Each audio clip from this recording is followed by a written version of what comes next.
What's the meaning of cracknel?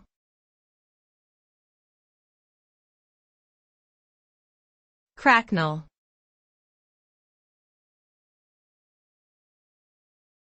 Cracknel.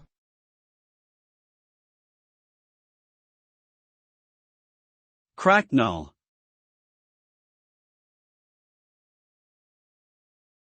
Cracknel.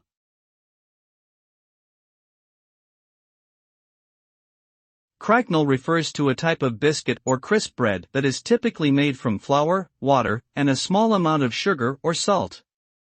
The dough is rolled out thinly, cut into shapes, and then baked until crisp and golden. Cracknels have a distinctively crunchy texture and are often eaten as a snack or served with cheese or pâté. They can be flavored with a variety of herbs, spices, or other seasonings, and may be sweet or savory. Overall, cracknels are a versatile and tasty snack that can be enjoyed in many different ways.